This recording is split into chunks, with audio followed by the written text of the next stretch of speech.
Channel Saraswati commerce academy. तो आज हम करने वाले हैं क्लास 12 की मैक्रो इकोनॉमिक्स का मोस्ट इंपॉर्टेंट चैप्टर, जिसका नेम है measures to correct deficient and excess demand. अब जो है कि डेफिशिएंट और एक्सेस डिमांड को हम किस तरीके से जो है मेजर कर सकते हैं, किस तरीके से इसको कंट्रोल किया जा सकता है, आज हम इस चैप्टर के बारे में डिस्कस करेंगे। इससे पहले वाला जो चैप्टर था उसमें हमने एक्सेस डिमांड कब होती है और डेफिशिएंट डिमांड कब होती है, तो इसके बारे में सीखा था। तो आज हम इसको ठीक करने के लिए आप देखेंगे कि किस तरीके से इसको ठीक किया जा सकता है, गवर्नमेंट क्या स्टेप उठाती है, कौन कौन सी पॉलिसी जो है इसमें अपनाई जाती है। ठीक है, अब देखिए इसमें हमने डेफिशिएंट डिमांड में पढ़ा था कि जब जो एग्रीगेट डिमांड है वो क्या हो जाती है, एग्रीगेट सप्लाई से कम हो जाती है, तो हम क्या करेंगे, आगे से प्रोडक्शन कम करेंगे। प्रोडक्शन कम करेंगे तो कम लोगों को काम पे लगाया जाएगा, तो उससे इनकम लोगों की क्या हो जाएगी, कम, और अंडर एम्प्लॉयमेंट की सिचुएशन आ जाएगी। अब नेक्स्ट हमने पढ़ा था एक्सेस डिमांड की, जब लोग जो है ज्यादा डिमांड करते हैं, जितनी डिमांड उन्होंने करनी चाहिए, यानी कि एग्रीगेट डिमांड वो एग्रीगेट सप्लाई से ज्यादा करते हैं। तो अब एक जो है एक आउटपुट लेवल जितना हमारे पास है, एग्रीगेट सप्लाई जितनी हमारे पास है, उससे ज्यादा जो है हम सप्लाई को नहीं बढ़ा सकते हैं। ठीक है, अब उससे ज्यादा हम सप्लाई को नहीं बढ़ा सकते क्योंकि शॉर्ट टर्म पीरियड है। अब देखिए, अब हम इसमें डिस्कस करेंगे measures to correct deficient and excess demand. अब इसके अंदर ना हमारे पास तीन पॉलिसी है, एक फिजिकल पॉलिसी है, एक हमारे पास मॉनेटरी पॉलिसी है, एक फॉरेन ट्रेड पॉलिसी है। अब फिजिकल पॉलिसी तो जो है वो गवर्नमेंट की पॉलिसी है। ठीक है, फिजिकल पॉलिसी किसकी है, ये तो है गवर्नमेंट की, गवर्नमेंट की इनकम और एक्सपेंडिचर से रिलेटेड पॉलिसी को हम फिजिकल पॉलिसी कहते हैं। और जो मॉनेटरी पॉलिसी है वो आरबीआई की है, वो देखता है कि सप्लाई कितनी करनी है मनी की, ठीक है, कितनी नहीं करनी, कब एक्सपेंड करना है, कब कॉन्ट्रेक्शन करना है मनी का, वो सब जो है जो हमने पहले बैंकिंग वाले चैप्टर में भी क्वांटिटेटिव और क्वालिटेटिव इंस्ट्रूमेंट्स पढ़े थे, वो इसमें भी है। और एक फॉरेन ट्रेड पॉलिसी के बारे में एक छोटा सा टॉपिक है, उसके बारे में भी हम डिस्कस करेंगे। तो फिजिकल पॉलिसी क्या है, ये एक ऐसी पॉलिसी है कंसर्निंग द रिवेन्यू। रिवेन्यू का मतलब क्या होता है, इनकम।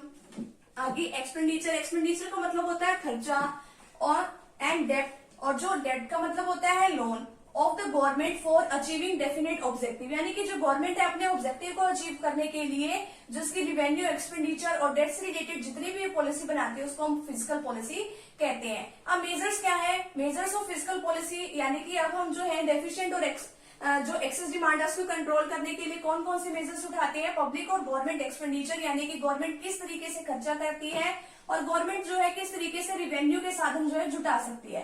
अब गवर्नमेंट के पास जो है इनकम कहाँ से आ सकती है, टैक्सेस लगा सकती है वो।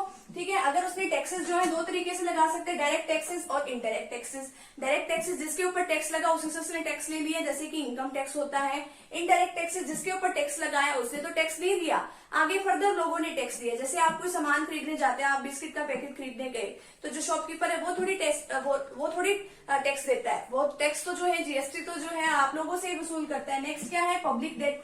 अब पब्लिक डेट का मतलब क्या है कि लोगों से जो है एक तरीके का गवर्नमेंट ने लोन लिया है। नेक्स्ट है डेफिशिएंट फाइनेंसिंग। अब जो है मनी का सर्कुलेशन ज्यादा करने के लिए जो है घाटे की वित्त व्यवस्था जो है अपनाई जाती है इसके अंदर, यानी कि नई नई जो है नोट इशू किए जाते हैं। अगर नई करेंसी इशू की जाएगी तो जो क्या होगा, मनी की जो सप्लाई है वो मार्केट में बढ़ जाएगी, तो लोग ज्यादा डिमांड करेंगे। तो इस तरीके से जो है गवर्नमेंट के रिवेन्यू इस तरीके से ये करती है ये काम। आगे क्या है, इसमें पब्लिक और गवर्नमेंट एक्सपेंडिचर कहाँ कहाँ वो खर्चा करती है, लोगों को सब्सिडी देती है, ट्रांसफर पेमेंट करती है। ठीक है, अब वो सब्सिडी क्यों देगी, ताकि लोग ज्यादा प्रोडक्शन करें। ठीक है, नेक्स्ट है पब्लिक वेलफेयर के लिए वो बहुत सारा काम करती है, लॉ को मेंटेन करती है, सेफ्टी बना के रखती है हमारी पूरी कंट्री की, और भी जो सड़कें बनवाना, पुल बनवाना, ये सारे काम जो है गवर्नमेंट करती है। नेक्स्ट क्या है, physical policy and deficient demand और डिफ्लेशनरी गैप। तो फिजिकल पॉलिसी जो है वो डेफिशिएंट डिमांड को कंट्रोल करने के लिए किस तरीके से किया जा सकता है, डिक्रीज इन टैक्सेस। सबसे पहले तो गवर्नमेंट क्या कर देगी, टैक्सेस को कम कर देगी। अगर टैक्सेस कम कर दिए तो लोगों के पास क्या हो जाएगा, पैसा ज्यादा हो गया। अब पैसा लोगों के पास ज्यादा हो गया तो वो खर्च करेंगे, अगर उन्होंने खर्च किया तो डिमांड क्या हो जाएगी, बढ़ जाएगी, तो डेफिशिएंट डिमांड जो है वो ठीक हो जाएगी हमारी। नेक्स्ट क्या है हमारे पास, इंक्रीज इन पब्लिक एक्सपेंडिचर। अब पब्लिक एक्सपेंडिचर पे गवर्नमेंट ज्यादा खर्चा करेगी, यानी कि ये सड़कें वगैरह ज्यादा बनवाएगी, तो लोगों के पास जो है पैसे जाएंगे ना, आगे मनी का सर्कुलेशन तो बढ़ेगा। अब जो है पब्लिक वेलफेयर करेगी, सब्सिडी देगी, अब लोगों के लिए और भी काफी सारे खर्चे करेगी, और इसी तरीके से ये सारे खर्चे करने के बाद जो है मनी का सर्कुलेशन मार्केट में होगा, तो लोगों के पास पैसा जाएगा, लोग ज्यादा क्या करेंगे, लोगों की इनकम जनरेट होगी और वो डिमांड करनी स्टार्ट कर देंगे। नेक्स्ट है इंक्रीज इन डेफिशिएंट फाइनेंसिंग। अब ये डेफिशिएंट फाइनेंसिंग में क्या है कि हाँ भाई नई करेंसी इशू करी, अगर नई उन्होंने करेंसी इशू कर दी तो लोगों के पास क्या आएगा, पैसा आएगा, क्योंकि मनी की सप्लाई मार्केट के अंदर बढ़ जाएगी, पैसा आएगा तो डिमांड करेंगे। नेक्स्ट क्या है, डिक्रीज इन पब्लिक डेट और बोरोइंग, लोगों से जो है लोन वगैरह लेना, बोरोइंग लेना जो है कम कर देगी गवर्नमेंट। आगे क्या है, physical policy and excess demand, अगर एक्सेस डिमांड होती तो उस कंडीशन में फिजिकल पॉलिसी किस तरीके से है, इंक्रीज इन टैक्सेस, जो गवर्नमेंट है टैक्स ज्यादा लगाना स्टार्ट कर देगी। गवर्नमेंट ने अगर टैक्स मान लो ज्यादा लगाना स्टार्ट कर दिया तो लोगों के पास खर्च करने के लिए पैसे कम रहेंगे। अगर लोगों के पास पैसे कम है तो लोग क्या करेंगे, डिमांड कम करेंगे, तो जो एक्सेस डिमांड है वो कम हो जाएगी। नेक्स्ट है डिक्रीज इन गवर्नमेंट एक्सपेंडिचर, जो गवर्नमेंट पहले खर्चा कर रही थी सड़कें बनवाना और जो है लोगों की हेल्थ के ध्यान रखने के लिए खर्चे, लॉ और ऑर्डर को मेंटेन करने के लिए खर्चे, ट्रांसफर पेमेंट जो है ज्यादा करती थी, स्कॉलरशिप देती थी, तो वो जो खर्चे हैं वो गवर्नमेंट जो है जरूरी खर्चे करेगी, बाकी जो एक्स्ट्रा खर्चे हैं वो कम कर देगी। ठीक है, क्यों, क्योंकि लोगों के पास ज्यादा पैसे पहुंचे ही ना, ज्यादा पैसे ही नहीं पहुंचेंगे, वो डिमांड कहां से करेगी। नेक्स्ट है इंक्रीज इन पब्लिक डेट, अब लोगों से जो लोन वगैरह लेना जो है ज्यादा स्टार्ट कर देगी। इंक्रीज इन डेफिशिएंट फाइनेंसिंग, अब जो है अब ये जो फाइनेंसिंग, जो डेफिशिएंट फाइनेंसिंग है, नई करेंसी को ज्यादा इशू करना वो बंद कर देगी। ठीक है, अगर उन्होंने कम कर दिया तो मनी का सर्कुलेशन मार्केट में कम होगा, मार्केट में सर्कुलेशन कम होगा तो डिमांड वो क्या हो जाएगी, कम हो जाएगी। तो यहाँ पे फिजिकल पॉलिसी वाला तो टॉपिक कंप्लीट है, तो यहाँ तक का आप स्क्रीनशॉट दे दीजिए। अभी हम मॉनेटरी पॉलिसी के बारे में डिस्कस करेंगे। नेक्स्ट टॉपिक क्या है हमारे पास, वो है मॉनेटरी पॉलिसी। अब जो फिजिकल पॉलिसी थी वो तो थी गवर्नमेंट की पॉलिसी, अब जो मॉनेटरी पॉलिसी है वो किसकी है, आरबीआई की। आरबीआई का मतलब रिजर्व बैंक ऑफ इंडिया। अब ये जो है मॉनेटरी पॉलिसी को कंट्रोल करता है, यानी कि कब मनी की सप्लाई करनी है, कितना रेट ऑफ इंटरेस्ट होना चाहिए, ये सारी बातें इनके ऊपर कंट्रोल कौन रखता है, हमारे देश का आरबीआई यानी कि सेंट्रल बैंक। अब जो है सप्लाई ऑफ मनी कितनी होनी चाहिए, रेट ऑफ इंटरेस्ट कितना लगना चाहिए, कितनी मनी किसको अवेलेबल होनी चाहिए, तो इन सारी बातों के ऊपर कंट्रोल जो है ये कौन रखता है, आरबीआई। तो इसके लिए जो आरबीआई है वो कुछ जो है मेजर्स लेता है। मेजर्स टू मॉनेटरी पॉलिसी वो क्या है कि जो हमने बैंकिंग चैप्टर में भी पढ़े थे वो बिल्कुल सेम मेजर्स वो लेता है, एक तो क्वांटिटेटिव और एक लेता है वो क्वालिटेटिव मेजर्स। ठीक है, अभी जो है क्वांटिटेटिव मेजर्स में क्या क्या है, bank rate, open market operation, change in minimum cash reserve ratio, change in liquidity ratio. अब क्या है बैंक रेट, अब देखो कि अगर मान लो कमर्शियल बैंक कौन से होते हैं, जो हम अपने घर के आसपास भी देखते हैं कि जैसे पीएनबी है, एसबीआई है, ठीक है, जो आप देखते हो डेली। अब यहाँ पे क्या है, बैंक रेट। अब कमर्शियल बैंकों को जिस रेट पे आरबीआई से लोन मिलता है, जिस रेट ऑफ इंटरेस्ट पे, उसे क्या कहते हैं, बैंक रेट। अगर कमर्शियल बैंकों को ही लोन मान लो ज्यादा मिला, अगर मान लो आरबीआई को है कि हमें ज्यादा लोन लोगों को देना ही नहीं है, तो वो कमर्शियल बैंक्स को ही लोन महंगा देंगे। ठीक है, अगर कमर्शियल बैंकों को ही लोन ज्यादा रेट पे मिला है तो आगे क्या कमर्शियल बैंक सस्ता लोन देंगे, लोगों को नहीं देंगे। अगर लोन महंगा है तो लोग लोन लेंगे ही नहीं है। ठीक है, तो इस तरीके से वो क्या कर सकता है, मनी के उस पे, जो मनी की कितनी सप्लाई करनी है उसके ऊपर कंट्रोल रख सकता है। और अगर आरबीआई को ये है कि हाँ भी हमें ज्यादा लोन देना है तो वो कमर्शियल बैंकों को थोड़ा ठीक रेट पे इंटरेस्ट पे लोन दे देगा। अगर उसको ठीक रेट पे मिला वो आगे पब्लिक को ठीक रेट पे इंटरेस्ट देंगे कि जिससे जो लोग हैं वो लोन ले लें और अपना काम कर ले। ठीक है, तो वो आरबीआई के ऊपर डिपेंड है। अगर शॉर्ट टर्म पीरियड के लिए होता है उसको रेपो रेट कहते हैं, और अगर लॉन्ग टर्म पीरियड के लिए लोन लेते हैं वो उसको बैंक रेट कहते हैं, कमर्शियल बैंक। नेक्स्ट क्या है, open market operations. Open market operations में जो सिक्योरिटी है, अब वो क्या करता है, आरबीआई देखता है कि मुझे कब सिक्योरिटीज को सेल करना है, कब मुझे परचेज करना है। अगर उसको ये है कि मार्केट में मनी की ज्यादा सप्लाई हो, ठीक है, तो वो सिक्योरिटीज को खरीद लेता है। अगर वो खरीदेगा तो पैसा मार्केट में जाएगा ना, तो लोगों के पास पैसा जाएगा। अगर उसको ये है कि हाँ भी मुझे मनी की सप्लाई नहीं करनी है तो वो सारी सिक्योरिटीज को बेच देगा। अगर उसने बेचा तो लोगों का पैसा जो है वो खरीदने में जाएगा। अगर उसने खरीद लिया तो अब लोगों के पास तो पैसे बचेंगे ही नहीं है। ठीक है, तो इस तरीके से ओपन मार्केट ऑपरेशंस में वो सिक्योरिटीज को खरीदता और बेचता है। नेक्स्ट है change in minimum cash reserve ratio. अब जो है कैश रिजर्व जो रेशो है, अब देखो जो बैंक है, बैंक के पास जितना पैसा आता है वो सारा का सारा पैसा जो फर्दर लोन पे तो नहीं दे देता आगे। अब मान लो बैंक के पास पैसे आए हैं 1000 रुपीज आए हैं, तो अब बैंकों को इसमें से कुछ जो अमाउंट है वो सीआरआर के फॉर्म में रखनी पड़ती है। अब वो सीआरआर के फॉर्म में उसको जो है आरबीआई को भी जमा करानी होती है और एक एसएलआर होती है। ठीक है, अब देखो कि लोन जो है वो सारा का सारा उसके पास 1000 रुपये है, सारे के सारे का तो लोन देगा नहीं वो। अब 1000 का मान लो पहले वो जो है 10% की रेट से उसको आरबीआई के पास पैसे रखने पड़ते थे। अब 1000 का 10% अगर हम करते हैं 100, ठीक है, 100 उसने मान लो जो है आरबीआई को दिए और 100 जो है कैश रिजर्व रेशो जो है 10% है और एसएलआर भी कितनी है 10% है। अब उसने 10% आरबीआई को दे दिया और कुछ परसेंट उसको अपने पास भी रखना पड़ता है 10%। अब मान लो उसने 200 रुपए तो जो है उसके ऐसे ही लेने देने में चले गए, अब बाकी बचे कितने फिर 800। अब वो 800 रुपए जो है आगे पब्लिक को लोन के तौर पे दे सकता है। और अगर उसे ये है कि हाँ भी अगर आरबीआई को लगता है कि हमें कैश रिजर्व रेशियो जो है बढ़ानी चाहिए, चेंज करनी चाहिए, कि मार्केट में पैसा जाना नहीं चाहिए, फिर वो क्या करते हैं, इस रेशियो को बढ़ा के 20 कर देते हैं। अब 200 आरबीआई के पास जाएंगे, 200 वो अपने खुद के पास रखेगा बैंक, तो 400 रुपए तो वो उनके ऐसे ही चले गए। अब वो बाकी जो जनता को लोन कितने रुपए का दे सकता है, 600 का।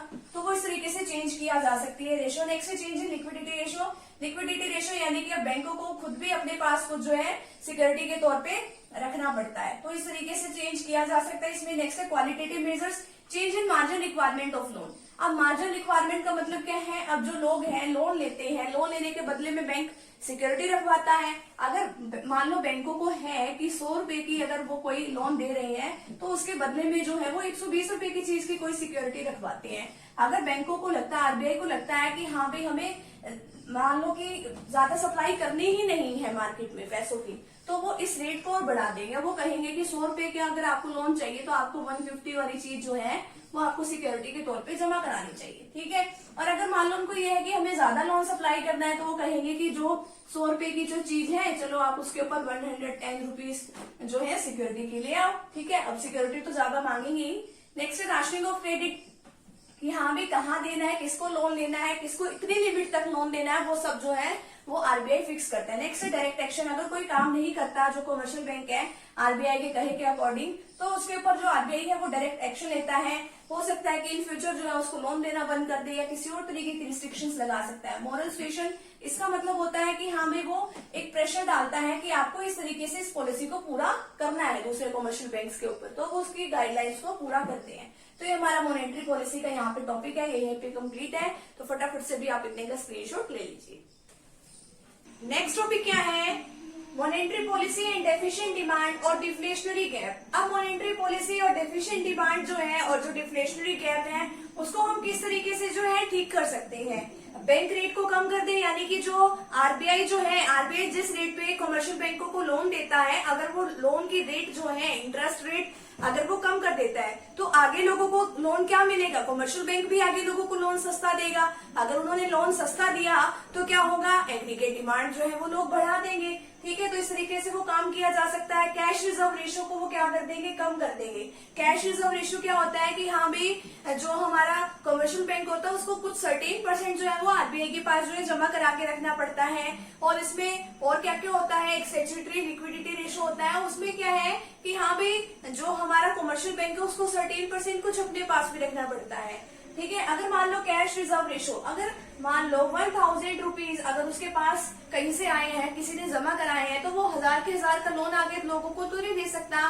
तो अब वो अब जो है 10% जो है उसको सीआरआर की फॉर्म में रखना पड़ेगा, यानी कि 900 रुपीज का। अब जो है अब देखो 10% उसको अपने पास भी रखना पड़ेगा। 10% अगर उसने अपने पास रखा तो 100 हो गए, तो अब जो है 800 का वो लोन दे सकता है, ठीक है। अगर इस रेशियो को वो कम कर देता है तो इस तरीके से काम आगे किया जा सकता है, लोगों की डिमांड को बढ़ाया जा सकता है। बढ़ाने का मतलब तो क्या है, अब इसमें जो है कैश रिजर्व रेशियो बढ़ता किस तरीके से है, जो इस पॉइंट में आएगा। कैश रिजर्व रेशियो बढ़ाने का तरीका है कि इस रेट को 20% कर दे, तो यानी कि अब जो है 100 की जगह वो है 200, ठीक है। तो 400 तो जो है ये अपने पास और जो है आरबीआई के पास देने में चला गया। अब तो वो 600 का लोन दे सकते हैं। अगर वो इस रेट को कम करके 10% कर देता है तो लोगों के पास जो है पैसे जो है ज्यादा पहुंचेंगे, क्योंकि जो है कमर्शियल बैंक और ज्यादा जो है लोगों को लोन सप्लाई कर सकता है। और एक क्या होता है कि ओपन मार्केट जो है, ओपन मार्केट में सिक्योरिटीज को परचेज कर ले, अगर वो परचेज करता है तो मार्केट में मनी का सर्कुलेशन हो जाएगा। राशनिंग ऑफ क्रेडिट को खत्म ही कर दिया गया कि हाँ भाई ये सोचना ही नहीं कि किसको कितनी वैल्यू तक का लोन देना है। नेक्स्ट लिक्विडिटी रेशियो को कम कर दिया गया है। एक्सपेंशन ऑफ क्रेडिट किया जाए, एक्सपेंशन ऑफ क्रेडिट किया जाए, इस बात की एडवाइस दी जाती है कि ज्यादा से ज्यादा जो क्रेडिट है लोगों को अवेलेबल कराया जाए। नेक्स्ट है monetary policy and excess demand और इन्फ्लेशनरी गैप। मॉनेटरी पॉलिसी किस टर्म में बनाई जाती है, जब एक्सेस डिमांड हो, बैंक रेट को बढ़ा दिया जाए, अब बैंक रेट यानी कि जो बैंक है वो कमर्शियल बैंकों को ज्यादा रेट पे लोन अवेलेबल करवाएगा। अगर बैंक रेट जो है बढ़ा दी, अगर मान लो आरबीआई जो है कमर्शियल बैंकों को खुद ही महंगे रेट पे लोन प्रोवाइड कर रहा है, तो कमर्शियल बैंक आगे लोगों को महंगा लोन देगा। अगर महंगा लोन देगा तो लोग लोन लेंगे ही नहीं, तो एग्रीगेट डिमांड वो क्या करेंगे, कम करेंगे, तो एक्सेस डिमांड वो क्या हो जाएगी, कम हो जाएगी। अगर वो ओपन मार्केट सिक्योरिटीज में जो है अपनी सिक्योरिटीज ओपन मार्केट में सेल करते, अगर उसने सेल करी तो लोग खरीदेंगे तो अपना पैसा इन्वेस्ट करेंगे, तो डिमांड करने के लिए तो कुछ बचेगा ही नहीं, तो एक्सेस डिमांड कम हो जाएगी। कैश रिजर्व रेशियो को ज्यादा कर दे, 10 से मान लो उसने 20% कैश रिजर्व रेशियो कर दी, 1000 का 10% तो कितना था 100 और 20% कितना हो जाएगा 200। अब वो मान लो 200 रुपीज जो है आरबीआई को देगा और 200 रुपीज जो है उसको अपने पास भी रखना पड़ेगा, कितने हो गए 400। अब वो 600 का ही लोन दे सकता है। तो ये इस तरीके से लोन की रेट को 10 to 20% करके भी हम जो है इस तरीके से इस पे काबू कर सकते हैं एक्सेस डिमांड को। नेक्स्ट है लिक्विडिटी रेशो को इन्होंने ज्यादा कर दिया। नेक्स्ट है राशनिंग ऑफ क्रेडिट, जो है इस तरीके की पॉलिसी अपनाई जाती है कि हाँ भाई जो क्रेडिट की राशनिंग की जानी है कि कितने लोगों को कितना लोन देना है। नेक्स्ट है कॉन्ट्रैक्शन ऑफ क्रेडिट की एडवाइस दी जाती है कि जो लोन है वो लोगों को कम ही अवेलेबल कराना है। तो ये हमारी कुछ मॉनेटरी पॉलिसी एक्सेस डिमांड और डेफिशिएंट डिमांड के केस में थी। अभी हम जो है फॉरेन जो पॉलिसी है उसको डिस्कस करेंगे, इतना आप इतने का स्क्रीनशॉट ले लीजिए। लास्ट टॉपिक है ये इसका, ये क्या है foreign trade policy. Foreign trade policy का मतलब क्या है, सबसे पहले हमने फिस्कल पॉलिसी के बारे में डिस्कस किया, फिर मॉनेटरी पॉलिसी के बारे में। लास्ट पॉलिसी है ये foreign trade policy. Foreign trade policy जो है स्पेशल ऑब्जेक्टिव्स को अचीव करने के लिए यानी फॉरेन ट्रेड को कंट्रोल करने के लिए ये वाली पॉलिसी जो है बनाई जाती है।